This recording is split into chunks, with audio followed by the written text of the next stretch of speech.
오늘은 아마 1절부터 아마 13절까지 이렇게 말씀을 나누면 좋겠습니다. 먼저 1절 보시면 내 형제들아 영광의 주 곧 우리 주 예수 그리스도에 대한 믿음을 너희가 가졌으니 사람을 차별하여 대하지 말라.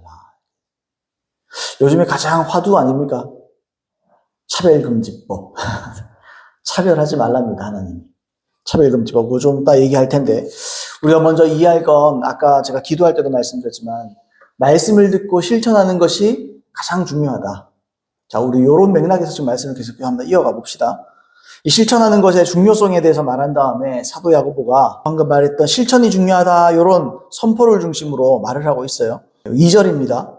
만일 너희 회당에 이렇게 해서 너희 회당에 당시 회당은 유대인 회당이었거든요. 근데 여기서는 너희 회당이라고 그랬기 때문에 예배당을 말하는 겁니다. 예배당, 예수님을 섬기며 말 그대로 우리식으로 예배당 또는 우리의 모임, 공동체 이걸 말하는 것 같아요. 그러면서 여기서 말하는 게 교회 내에서 문제를 딱 지적하는 거죠. 실천에 대한 이야기하면서 너희는 왜 실천하지 않느냐 이런 말을 하면서 지적하는 게 외모를 보고 판단해서 차별하지 마라 이거예요.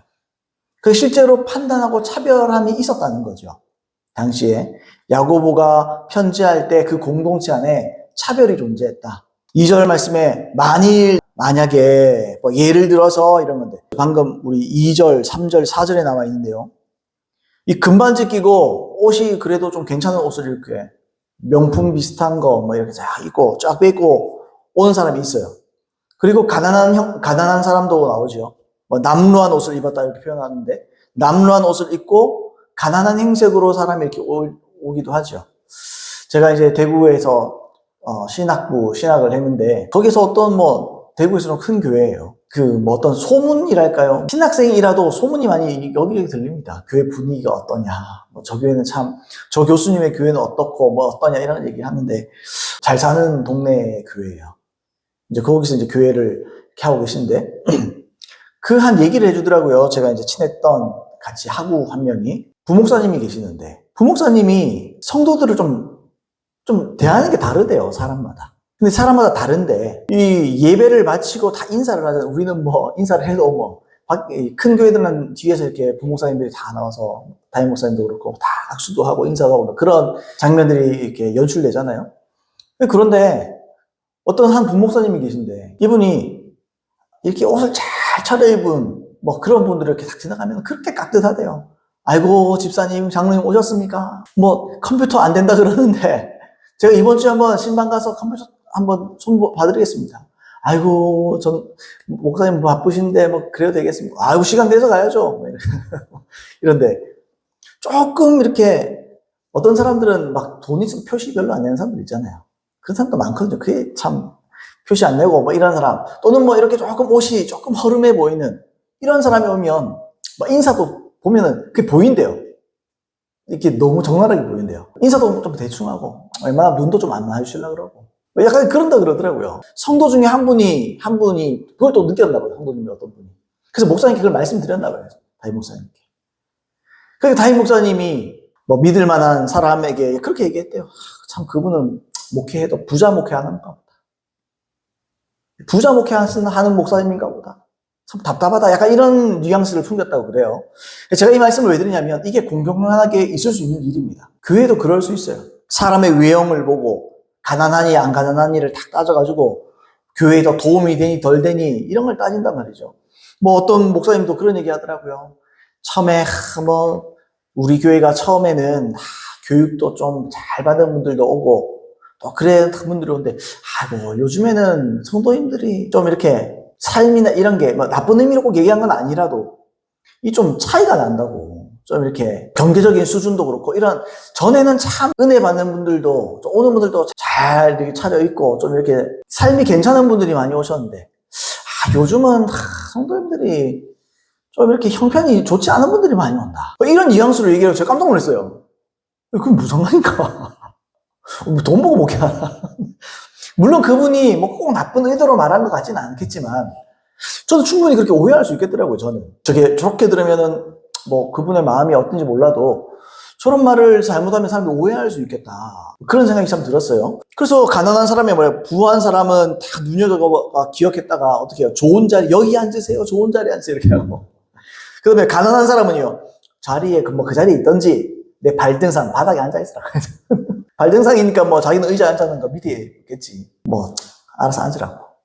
뭐 이런 식으로 한 거죠. 그러니까 믿는 자가 어떻게 사람의 외모, 뭐 사람의 부함과 가난함, 사람이 능력 있고 능력 없고, 뭐 이거 가지고 사람 판단하고 차별하고 그러느냐.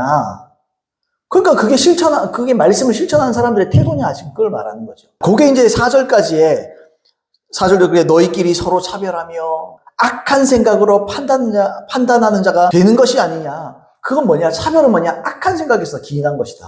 또 5절부터 보시면, 내 사랑하는 형제들아 들을지어다 하나님이 세상에서 가난한 자를 택하사 믿음에 부요하게 하시고, 이런 얘기들이 나와요. 여러분 아시겠지만 성경에는요, 구원받는 사람들이 대부분 가난한 사람들입니다. 그럼 우리는 가난해야 되겠다. 제가 이제 전에 한번 설명해 드렸지만, 하나님께서 가난한 자를 선택하실 때가 많아요. 그게 왜 그러느냐?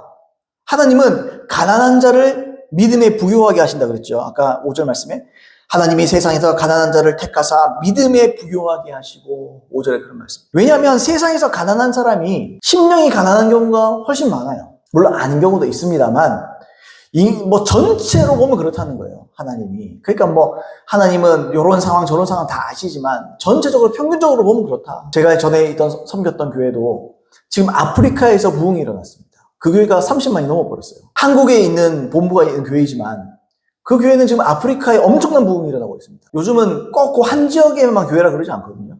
뭐 지교회도 있고 또 해외에도 지교회 개념으로 있는 거예요. 그러니까 등록 성도가 아니고 실제 출석하는 성도 수를 했는데 지지난주에 30만 명이 넘었어요. 여러분 말이 30만 명이죠.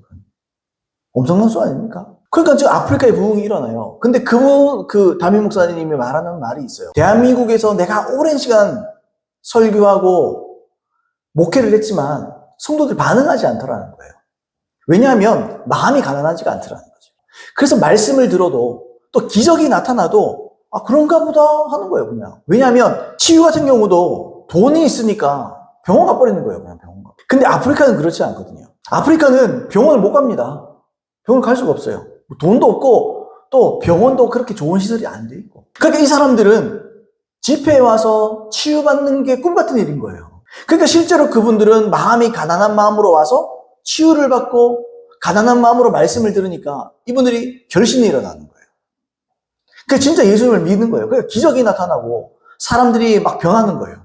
그게 뭐 한 번 컨퍼런스를 하고 뭐 세미나를 하면 목회자 세미나 같은 걸 하면 하루 만에 바뀌어버려요, 사람들이. 목사들이. 내가 잘못 가르쳤다고.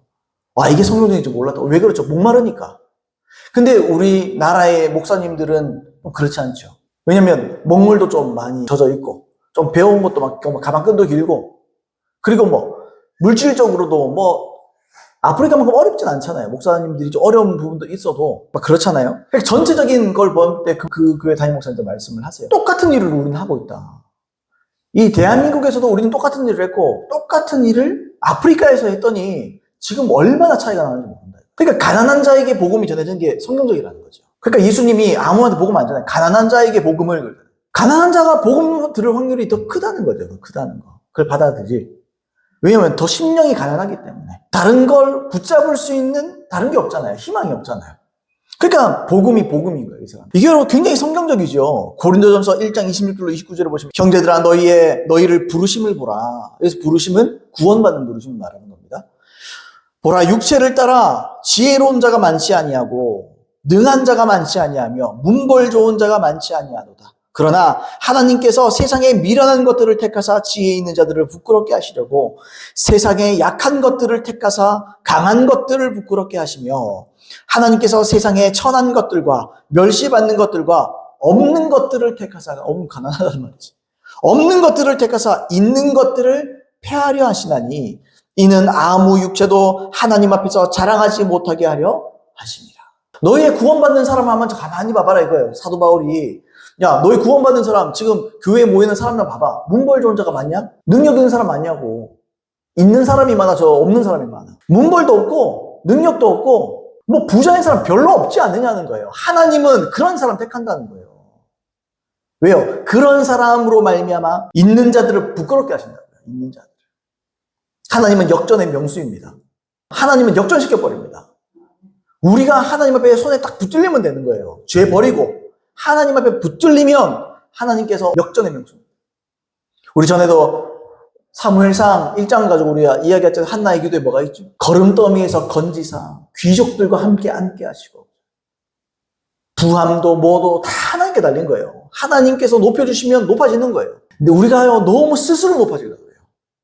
너무 스스로 뭔가를 해내려고 그래요. 그러니까 자꾸 은혜를 놓치는 거예요.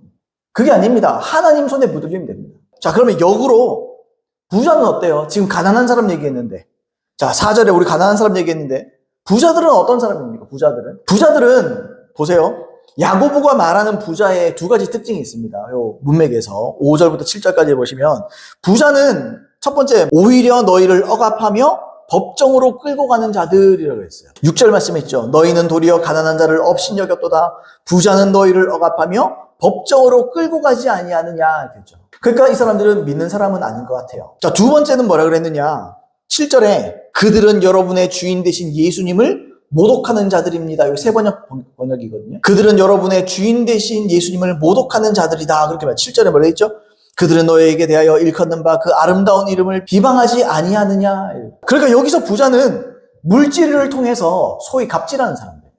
그러면서 예수님의 이름을 모독하는 사람. 야, 너가 하나님 뭐 있냐? 뭐 이런 사람들인 것 같아요. 그러면서 역으로니까 반대로 가난한 자들은 뭐죠? 실제로 가난하면서 심령의 가난함을 갖고 하나님을 아는 일에 부한 자들. 하나님에 대해서 부한 자들, 영적으로 부한 자들 이런 거죠. 근데 우리가 배경도 한번 살펴봐야 돼요. 당시에는 지금이랑 다릅니다. 자유인과 노예의 구별이 있었습니다. 그때는 우리 옛날에 조선시대처럼 양반 있고 상놈 있는 것처럼 당시에도 주인이 있고 종이 있었어요. 주인과 종의 이 계급이 구분되어 있었습니다.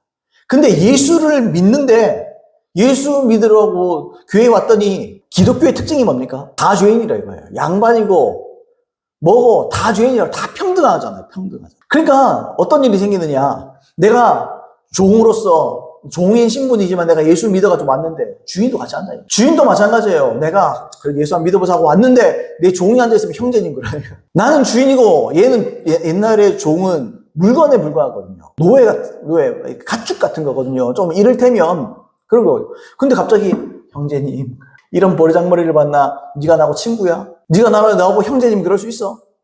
네하고 내가 어떻게 형제야?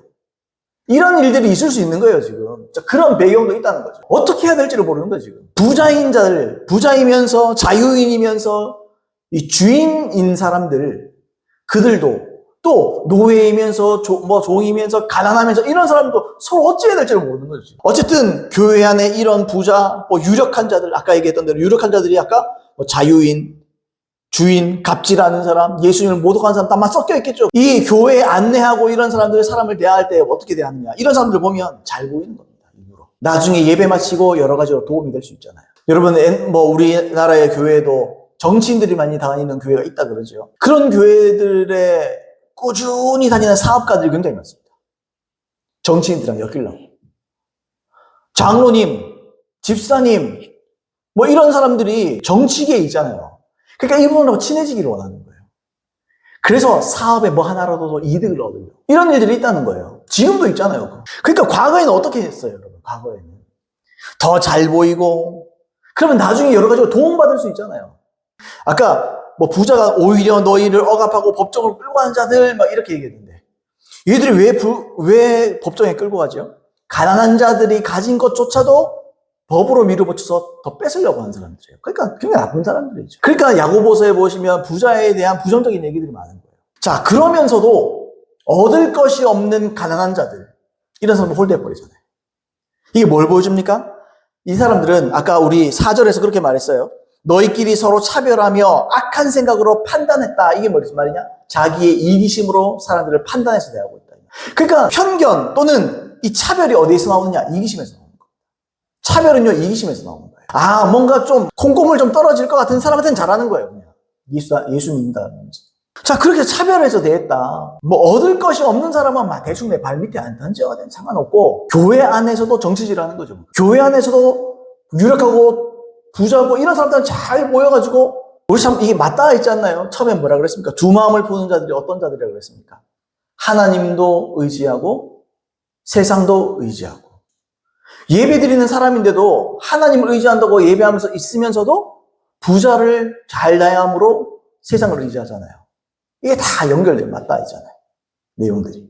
그래서 WBC 주석에 보시면 랄프 마틴이 이렇게 썼습니다. 교회는 그 부유한 구도자들이 이교도인지 또는 새로운 회심자인지 상관없이 필요 이상 환대함으로써 필요 이상 너무 잘해줌을 통해서 탐욕스러운 죄악을 범하고 있었다. 그러니까 잘해주는 게 사랑에 기인한 게 아니라는 거죠. 사랑에 기인했다면 가난한 자들도 잘해줬을 거예요. 근데 사랑에 기인한 게 아니고 자기의 이기심에 기인하니까 차등이 있는 거예요. 부자는 잘해주고 예수를 믿던지 안 믿던지 그냥 잘해주고 그 다음에요. 뭐 떨어질 거 나 얻을 거 없는 사람들은 그냥 홀대해버리는 거예요. 그냥. 하나님의 사랑에 기인하지 않고 자기의 탐심, 탐욕, 이기심을 기인했기 때문에 결국 차별하게 됐다. 그걸 우리가 볼 수 있습니다. 그래서 그 다음에 8절부터 13절까지 뭘 말하느냐 우리 한번 읽어볼까요? 8절 너희가 만일 성경에 기록된 대로 내 이웃 사랑하기를 내 몸과 같이 하라는 최고의 법을 지키면 잘하는 것이오니와 만일 너희가 사람을 차별하여 대하면 죄를 짓는 것이니 율법이 너희를 범법자로 정죄하리라. 사랑으로 그렇죠. 사랑이죠. 이웃을 사랑하는 거. 긍휼. 지금 긍휼이 그들이 신앙생활하며 이 사람들을 대했다면 부자인 사람이나 가난한 사람이나 긍휼 안에서 똑같이 대했을 거예요. 똑같이 대하지 않죠. 그건 긍휼이 아니었다 이거죠. 탐심으로 대했다 이거. 여기서 최고의 법이 뭐겠습니까? 이게 그리스도의 율법이죠. 그리스도의 율법. 우리가 아시는 대로 갈라디아서 6장 2절에 너희가 짐을 서로 지라 그리하여 그리스도의 법을 성취하라. 그리스도의 법이 있잖아요. 갈라디아서 나오죠. 또요 고린도서 9장 21절 율법 없는 자에게는 내가 하나님께는 율법 없는 자가 아니요 도리어 그리스도의 율법 아래 있는 자이나 율법 없는 자와 같이 된 것은 율법 없는 자를 얻고자 합니다. 내가 그리스도의 율법 아래 있지만 이런 말. 난 그렇게 있는데 이런 말. 그러니까 그리스도의 율법이 있죠. 이게 뭡니까? 새 계명을 말하는 거예요. 새 계명. 예수님께서 완성하신 새 계명. 여러분 아시죠? 새 계명은 뭡니까 결국에는? 율법의 핵심이 뭡니까? 율법의 핵심. 로마서 13장 10절에 사랑은 이웃에게 악을 행하지 아니하나니 그러므로 사랑은 율법의 완성이니라. 완성. 결국에는 뭐냐? 긍휼이다. 너희가 긍휼히 대하느냐? 너희가 긍휼히 사람을 대하느냐? 너희가 긍휼히 너희 공동체 안에서 긍휼을 베풀고 있느냐? 긍휼히 사람을 대하느냐? 긍휼히 대했다면 차별이 없었을 것이다. 차별이 없었을 것이다. 이런 말을 하는 겁니다. 그러면서 뭐라 그래요? 차별은 자기 욕심에서 나온 정죄받을 죄다. 이렇게 말합니다. 9절 말씀에 만일 너희가 사람을 차별하여 대하면 죄를 짓는 것이니 율법이 너희를 범법자로 정죄하리라. 그건 정죄받을 거다. 그러니까 여러분 사람은 자기 필요가 아니고 사랑, 긍휼로 누구든 차별 없이 대해야 된다. 같은 말 계속 얘기합니다. 그래야 그 긍휼로 말미암아 우리는 심판대에 설 수 있다. 그래서 하나님이 우리를 심판대 앞에서 긍휼히 여겨주실 것이다. 그러니까 심는 대로 얻는다는 거예요. 내가 긍휼히 사람을 여겼다면 주기도문의 말씀처럼 내가 나에게 죄 지은 자를 용서해 준 것 같이 주신 우리를 죄를 사하여 주시옵고 이게 똑같은 거예요. 우리가 사람들에게 긍휼히 차별이 없이 대하면 하나님은 우리로 차별하지 않습니다. 우리 긍휼히 대하십니다. 13절에 긍휼을 행하지 아니하는 자에게는 긍휼 없는 심판이 있으리라. 긍휼은 심판을 이긴다. 우리 구원받을 때 뭘로 구원받습니까? 잘해서 의로워서 구원받습니까? 아니죠. 하나님의 긍휼 때문에 구원받는 거예요. 긍휼. 불쌍히 여겨주시는 거예요. 그러니까 예수님의 보혈이 우리에게 덮이면서 하나님께서 그걸 간과하시는 거죠. 우리의 지은 죄와 우리 악함을 간과해 주시는 거예요. 물론 우리는 의로운 열매를 맺고 살아가겠지만 뭐 그거 맺는다고 우리가 대단합니까? 그런다고 우리가 뭐 하나님 앞에 뭘 내세울 게 있어요? 하나님 불쌍히 여겨주시는 것이. 자, 그러면 우리가 어떤 이야기를 좀 해야 되느냐? 뭐 요즘에 뭐 110만 명도 모였다 그러는데 그럼 차별금지법은 어떻게 할 거냐? 그죠? 그러면 그리스도인들은 무조건 긍휼을 베풀어야 되느냐? 무조건 차별하지 말아야 되느냐? 우리 이렇게 생각해 봐야 되지 않겠어요? 그죠? 아니, 오늘 차별하지 말라면서요. 그럼 무조건 차별 안 해야 되잖아요. 그러면 포괄적 차별금지법 통과시켜버려야지. 하나의 차별도 허용하지 말아야죠. 그러면 포괄적 차별금지법 해야지. 그럼 차별금지법을 통해서 제도화시키는 게 성경적이냐? 이렇게 물어봐야 돼요. 포괄적으로. 포괄적 차별금지법. 여러분, 우리가 지금 얘기하는데 우리는 이제 포괄적 차별금지법을 반대하는 거예요. 근데 개별적 차별금지법이라는 게 또 있습니다. 개별적 차별금지법이 뭔지 먼저 봅시다. 개별적 차별금지법은 뭐냐면 인종차별 없어야 된다 이거예요. 그리고요, 여성차별 없어야 된다 이거예요. 남녀의 무슨 차별이 있느냐. 다 똑같이 역할이 다른 것 뿐이지. 성경적이잖아요. 장애인 차별 없어야지. 그런 자들 차별하면 안 돼요. 그러니까 이건 성경적이죠. 그러니까 이렇게 특정할 수 있는 거예요. 딱 요거. 인종차별, 인종끼리 서로 차별하면 안 돼. 백인이 흑인 차별해도 안 되고, 흑인이 백인 차별해도 안 되고, 이렇게 약자를 보호하는 차원에서 이런 개별적 차별금지법이 어느 정도 수용될 수 있습니다. 가능한 일이에요. 근데 문제는 뭐냐? 보편적 차별금지법이 문제라는 거예요. 이건요, 특정한 어떤 그룹에 대한 차별이 아니에요. 뭔가 추상적이야. 뭔가 손에 잡히지 않아요. 뭔가 광범위한데, 분명한 어떤 딱 갖추어진 게 없어요. 그러니까 모든 것에 대한 차별을 금지하자 이런 거예요. 얼마나 좋아요. 모든 것에 차별을 금지하는 거 얼마나 좋아요. 차별 누가 좋아해요? 차별은 다 싫지. 내가 차별하는 건 차별한 거예요. 내가 차별당하기 싫잖아요. 그러니까 재정의 취지가 근데 결국엔 뭡니까 여러분? 헌법을 무시하는 거예요. 모든 걸 다 차별을 금지하다 이렇게 얘기하다 보니까 남자를 생물학적인 남자와 생물학적인 여자로 구분을 안 합니다. 어떻게 구분하느냐? 사회적 개념인 젠더로 구분하는 거예요. 그러니까 가령 이렇게 구분해버리면 어떤 일이 되냐면 남자가 아침에는 남자였다가 점심에 되면 여자가 돼버려요.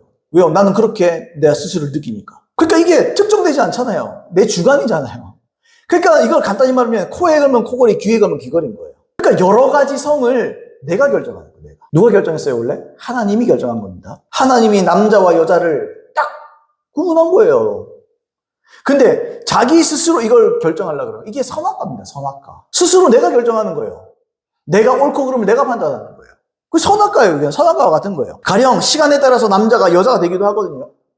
그래서 남자가 아침에 일어났는데 출근길에 화장실을 갔는데 남자 화장실에 사람이 너무 많네. 나 여자 화장실 가야겠다. 나는 지금부터 여자입니다. 그럼 죽어버려요. 거기에 반대 그런 이상하다 생각하면 안 돼요. 그 차별이에요. 여자 화장실 간다든지 아니면 내가 오늘 목욕탕에 나가자. 옛날에 목욕탕 많이 갔잖아요. 이거 남자가 왜 이래 많노? 나 이제부터 여자 할란다. 여탕이요? 남자 아니에요? 그러면 차별이에요. 그럼 그 사람은 그거 목욕탕 주인이 벌금 내야 돼요. 제지를 받아야 돼요. 뭐 사람 벌금 좀 내면 되지. 왜 벌금 왜 내야? 그게 뭘 잘못했는데요? 여자 화장실, 여자 목욕탕 그걸 들어가잖아요. 그래 그냥 또 목욕탕 주인이 괜찮아. 그래 그렇게 하세요. 들어갔어. 목욕탕에 갔더니 여자들이 쫙 있는데 남자가 훌떡 벗어버렸어. 여자들이 여기 있는 여탕이에요. 뭐 하는 거예요? 그래서 경찰에 신고해. 경찰 신고하잖아요. 그럼 경찰이 신고한 그 사람에게 벌금 때립니다. 역차별을 자꾸 만들어내요. 자연스러운 걸 자꾸 뒤트니까 역차별이 일어나요, 오히려. 그렇게 차별을 보호한다, 이게 아니고 정상인 사람이 미정상이 돼버리는 거예요. 그래서 우리가 반대하는 거예요. 성의 결정권이 나한테 있어요? 태어나는 걸 어떻게, 하나님이랑 쇼부 봤어요? 쇼부 보고 태어났습니까, 우리가? 예를 들면 태어나는 것도 마찬가지죠. 나 대한민국, 이런 식으로 말해야 돼요. 나 대한민국에 태어났어요. 나는 그런데 미국인이라고. 똑같지 뭐. 다른 나라의 국적에 대한 차별도 없어야 되겠네요, 그러면? 누가 북한에 태어나고 싶어요? 북한에 태어났다가 난 미국 사람 할래요. 인정해줘야 됩니까, 그거? 그건 거아니잖아요. 그러니까 왜 이렇게 주관적이고 측정할 수 없는 걸 자꾸 그렇게 제도화 시키려고 그러냐, 이거 말이죠. 그게 문제가 있는 거예요. 이건 참, 이 법에 대한 이야기인데, 여러분, 제도는요, 절대로 모든 차별을 못 막습니다. 제도가 막는 거 아니에요. 뭐가 막아요? 긍휼이 차별을 막는 겁니다. 하나님의 긍휼하심이 우리로 차별을 이기게 만드는 거예요. 이기심을 이기고 차별을 이겨내게 만드는 거예요. 근데 여러분 그거 생각해 봅시다. 그러면 긍휼, 사랑은 불의를 기뻐하지 않으며 진리와 함께 기뻐합니다. 그게 고린도전서 13장 6절의 말씀이죠. 사랑은 불의를 기뻐하지 아니하며 진리와 함께 기뻐하며. 긍휼은 죄를 수용하는 게 아니죠. 긍휼은 사랑이고 따뜻함이고 아름다움입니다. 그런데 죄를 허용하는 건 아닙니다. 사람이 착각해요. 그냥 다 위아더 월드를 좋아해요. 다 그러고 살고 다 좋은 거고 다 그냥 끌어안고 마음이 얼마나 좋고 얼마나 따뜻하고 그런 거 아닙니다. 하나님도 마음이 따뜻한 분입니다. 근데 그분은 하나님을 따르지 않는 자를 지옥에 쳐넣고 심판하는 분. 12절 말씀에 너희는 자유의 율법대로 심판받을 자처럼. 자유의 율법이라 해서 심판으로부터 자유가 아니죠. 자유의 율법이 심판대에 가게 한다 그러잖아요. 그러니까 자유는 심판으로부터 자유가 아니에요. 어차피 심판받는 거예요. 그러니까 하나님은 우리를 사랑하시고 우리에게 자유를 주셨지만 책임을 지게 하시는 분이에요. 우리도 똑같다는 거죠. 그러면 무조건 나는 사랑이 최고니까 난 다 사랑하고 다 받아들이고 다 그렇게. 아니요. 그럼 하나님도 모든 죄인들을 다 받아줘야지. 회개 안 해도. 하나님이잖아. 하나님과 똑같이 하면 되는 거잖아요. 하나님의 성품대로 사는 거 아닙니까, 우리가? 하나님의 성품으로 우리가 돌아가는 거잖아요. 그럼 어떻게 합니까? 하나님이랑 똑같이 하면 되는 거예요. 여러분, 하나님이 우리가 죄인이었을 때 우리를 먼저 사랑하셨습니다. 그래서 우리는 동성애자들 사랑해야 됩니다. 근데 여기서 끝나면 안 되죠. 그래서 예수님이 뭘 하셨습니까? 하나님이 뭘 선포하셨습니까? 죄를 버리라는 거예요. 죄 지으면 죽으니까. 우리도 동성애자들 사랑해야 됩니다. 그래서 우리도 선포해야 되는 거예요. 죄를 회개하라고. 정죄감을 가지고 정죄가 막 회개하라, 무조건 회개하라, 이게 아니고 우리도 그래서 사랑해야 돼요. 그들을 위해서 기도해줘야 돼요. 왜 그 잘못이, 그건 아니에요. 우리는 기도해줘야 됩니다. 동성애를 옹호하는 발언을 제가 하는 게 아니고 동성애는 나쁜 거예요. 그건 죄예요. 근데 동성애자 사람은 살려야 되는 거예요.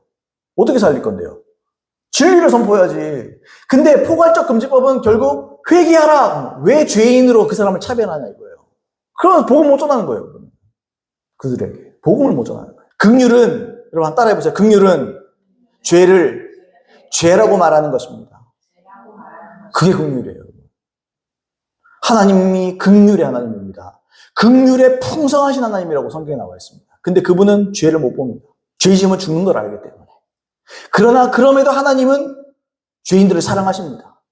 그러면서 기회를 주십니다. 교회는 그렇게 돼야 되는 거예요. 극단을 조심해요. 양극단을. 동성애를 그래서 수용하자. 어떡할 거냐 수용하자. 그건 땡입니다. 역으로 반대 극단으로 동성애가 다 때려잡아 죽여버려야 된다. 그거 잘못된 겁니다. 그런 거 아니에요. 그들을 사랑해야지. 사랑해야 하기 때문에 내 가슴 절절히 그들을 위해서 기도하고 그들을 위해서 복음을 전해야지. 여러분 죄인이 다 똑같은 죄인이에요. 동성애 나쁘죠? 그리고 그게 극으로 간 게 맞기는 맞아요. 그러면 탐심은 괜찮습니까? 동성애가 아닌 다른 음란한 죄는 괜찮습니까? 다 지옥 갈 죄예요. 그만 지옥 갈 죄는 아니에요. 그러면 우리가 음란했고 어떤 실수를 한 사람들에 대해서 우리가 때로는 긍휼을 베풀고 기회를 주잖아요. 근데 동성애들은 왜 기회를 안 줘요? 양극단을 다 조심해야 되는 거예요. 다 받아주자 그것도 안 돼요. 근데 다 정죄해버리자 그것도 안 되는 거예요. 근데 여러분 포괄적 차별금지법은 결국에는 진리의 선포를 근본적으로 막아버립니다. 왜요? 설교 자체가 차별이 돼버리는 거예요. 왜 너만 정상이라고 그러냐? 왜 그 사람들 회개해야 되냐? 이렇게 되는 거예요. 이렇게 한번 설명해 볼게요. 많이 버는 사람이 가난한 자들에게 나눠줘야 된다. 많이 버는 사람이 사회적 책임이 있다. 이 참 좋은 말이기도 한데 이건 자발적으로 할 때 좋은 말이 되는 거예요. 이걸 제도화시키면 그게 공산주의입니다. 그걸 제도화시켜서 얼마를 딱 떼서 이렇게 해야 돼. 이렇게 해야 돼. 그게 공산주의고 그게 사회주의예요. 그건 악한 겁니다. 악한 거. 포괄적 차별금지도 똑같아요. 제도적으로 차별을 틀어막겠다? 이 두 가지 사람의 본성을 완전히 거스르는 거예요. 왜 그럼 차별을 그러면 본성이라서 괜찮습니까? 그 말 아니죠. 사람의 본성에는 뭐가 있습니까, 여러분? 차별을 하는 이유 중에 하나 그거거든요. 아까처럼 이기적인 또 그런 상황도 있지만 사람은 자기를 보호하기를 원해요. 내가 다른 사람과 엮여서 내가 피해를 받고 어려움을 당하기를 원치 안 하는 자기 보호 본능이 있어요. 은근한 차별들이 있을 수 있는 거예요. 우리 예를 들어서 저 중국 사람 별로 안 좋아하거든요. 근데 중국 사람들 중에 진짜 신앙이 좋은 사람도 있습니다. 숨어 있는 사람도 있습니다. 그 정말 좋은 사람도 있어요. 그러니까 중국은 나빠서 나쁜 게 아니에요. 진리를 모르니까 그런 거지. 우리가 저는 경기도에 살았잖아요. 그 중국인은 많거든요. 근데 제가 전에 있던 교회에서는 조선족 성도님이 있었어요. 너무너무 좋은 분이에요. 너무너무 조선족인데 진짜 좋더라고요. 정말 참 좋은 분이다. 그 생각이 참 들더라고요. 사람 따라 다 다르겠지만, 근데 우리가 뉴스도 그렇고 조선족들이 좀 무서워하는 그런 면들이 있잖아요. 우리가. 근데 그건 내가 나빠서 차별하는 게 아니에요. 그거는 나를 보호하기 위한 거지. 내 가족을 보호하기 위한 거지. 그런 본능이 있다고요. 근데 그걸 제도가 딱 시켜버리면 무조건 이거 하면은 안 된다. 벌금 내라. 깜빵 가라. 이래버리면 그건 본성을 거스르는 거라요. 제 말. 때문에 이 모든 것들, 물질을 나누는 것도 다른 사람에 대해 차별하지 않는 것도 이건 정말 자발적인 일이에요. 거듭난 자는 거듭난 자로서 진리 안에서 차별을 하지 말아야 되겠죠. 또 마찬가지로 신앙과 별개로 불신자로서 자신의 도덕성과 윤리의식을 가지고 자발적으로 해야 되는 거지 제도화시키면 반드시 문제가 생깁니다. 그 비성경적이고 잘 나가나 못 나가나 가난하거나 부하거나 모두 하나님 앞에서 공평합니다. 다 죄인이에요. 한 명도 죄인 아닌 사람 없습니다. 그래서 모두 회개해야 되고 모두 낮은 마음으로 함께 하나님을 사랑하며 서로 사랑해야 되는 거예요. 그런 의미에서 차별이 있을 수 없죠. 서로 존중해야지. 아까 제가 말씀드렸죠, 여러분. 동성애자도 우리는 사랑해야 됩니다. 이걸 오해하지 마세요. 동성애를 옹호하란 말도 아니고 동성애를 받아들여야 되는 말 절대 아닙니다. 다만 죄인들에게는 사랑이 필요해요. 그 사람들. 왜요? 돌아와야 의인 돼야죠. 예수님 뭐라고 했어요? 내가 죄인을 불러 회개시키러 왔노라 그랬잖아요. 교회가 해야 될 일이 그거예요. 교회가 뭐 해야 돼요? 죄인을 불러 회개시켜야 되는 거예요. 동성애자도 죄인이고 음란한 자도 죄인이고 다 죄인이에요. 근데 왜 차별해요, 우리가? 동성애자를 차별하면 안 돼요. 동성애는 나쁜 거지만 그 사람도 영혼이 있어요. 다만 사랑하기 때문에 진리를 가르쳐야 되지. 정죄하면 안 돼요. 가르쳐야 돼요. 회개할 수 있도록 만들어야 돼요. 하나님, 동성애 이 차별금지법이 반대, 이게 통과되지 않도록 주님 기도합니다, 이런 기도 해봤어도 동성애자를 위해서 기도해 보셨습니까, 여러분? 동성애자의 구원을 위해서는 기도해 보셨나요? 우리가 그걸 놓친다면 잘못 가고 있는 거예요. 차별금지법 통과되면 안 됩니다, 여러분. 포괄적 차별금지법 반드시 막아야 됩니다. 아멘. 막아야 돼요. 막아서 그 다음에는요, 그 다음 스텝은 뭐 할 건데요? 동성애자를 사랑해서 그들을 위해서 기도해주고 복음 전해야지. 교회가 그 일을 해야 됩니다. 제가 그 말을 하는 거예요. 다 같은 죄인이라는 거예요. 따라서 도와줄 수 있어요. 개인적으로 저는 막 남자가 막 눈썹 정리하는 것도 이해 잘 못하는데요. 눈썹을 정리하고 앉았나 그냥 사람들 없으면 뽑아쁘지. 뭐 비비크림을 첫날 찍어 발라봐라 그러면 되는 거. 목이랑 얼굴이랑 색깔도 다른 거. 난 그렇게 생각해요. 막 그거 막 별로 다 좋아하지 않아요. 난 화장 한 번 해봤어요, 결혼식 때. 요거 뭐 점 좀 지우고 한다고. 화장 좋아하지 않아? 뭐 화장을 하고 하냐고, 남자가. 싼 애가 무슨 남자다워야지. 이런 생각을 저는 하거든요. 그렇다고 보세요. 그 퀴어 축제 하는데, 기도해야 된다고 저분들을 잘 바라봐주자고. 괜찮습니다. 우리 이해합니다. 이해 못해요, 우리는. 징그러워요. 본능대로 가요, 본능대로. 지들은 그게 본능이라 그러는데 그건 본능이 아닙니다. 속은 거지. 사고와 생각이 완전히 이게 음란에 사로잡혀버린 거지. 그게 귀신 역사거든요, 그게. 그럼 뭐예요, 그 교회는? 놔둘 거예요? 기도해야지. 복음 전해야죠. 복음 전해야죠. 근데 자꾸 이상하게 생각하더라고요. 좌파 쪽에서도 성경을 연구하는 좌파 기관들이 있거든요. 보면 받아들여야 된다. 받아들여야 된다. 이제는 그게 뭐 시대적인 부르심이 됐기 때문에 뭐 이런 말씀, 오늘 이런 말씀 다 인용하면서 받아들여야 된다. 차별 없어야 된다. 뭐 이런 식으로 말한다고요. 그거 좀 배워도 좀, 그러니까 있는 그대로 하나님 말씀 그대로 하면 되지. 인정하면 안 되는 거예요, 오히려. 바른 길이 있는 거예요. 바른 길. 정말 사랑한다면 바른 길로 인도해야 되잖아요. 우리 자식들도. 내가 자식을 정말 사랑하기 때문에 때로는 회초리 때릴 수 있는 거예요. 혼내키기도 하는 거예요. 왜? 잘 되라고, 잘 되라고. 사랑하니까. 사랑은 때로는 징계를 통해서 나타나잖아요. 하나님 말씀이 그러셨나요? 그러니까 우리는 어떻게 해야 됩니까? 여러분, 동성애 차별금지법에 동성애가 합법화된 거. 이 길을 쓰고 막아야 됩니다. 그러나 막은 다음에 그 동성애자들을 어떻게 할 겁니까? 교회가 그들을 위해서 기도해주고 그들을 위해서 복음 전하고 차별을 없애야 돼요. 우리는. 차별이 없다는 말은 다 수용하라는 말이 아니에요. 차별이 없이 다 죄인이라 이 말이지. 그래서 차별 없이 동성애자들이고 누구고 다 하나님께 돌아올 수 있도록 우리가 열심을 내고 섬기고 기도하고 그런 저와 여러분 되기를 예수님으로 축복합니다. 모든 죄인은 사랑의 대상이요 사역의 대상인 줄 믿습니다. 교회 안에 차별이 없어야 되겠죠. 많이 가진 자, 적게 가진 자, 뭐 가난한 자, 가난하지 않은 자, 뭐 부유한 자, 능력 있는 자, 능력 없는 자, 뭐 직장 생활 잘하는 자, 뭐 기회가 안 돼서 직장이 아직 없는 자, 뭐 차별하면 안 돼요. 그런 게 중요한 게 아니에요. 중요한 건 다 죄인이에요. 다 하나님 앞에 무릎 꿇고 다 하나님 섬기고 같이 하나님 사랑하며 또 같이 사랑하며 그렇게 천국으로 한 걸음씩 나아가는 저와 여러분 되기를 예수님으로 축복합니다. 우리 들은 말씀 기억하면서 기도하겠습니다.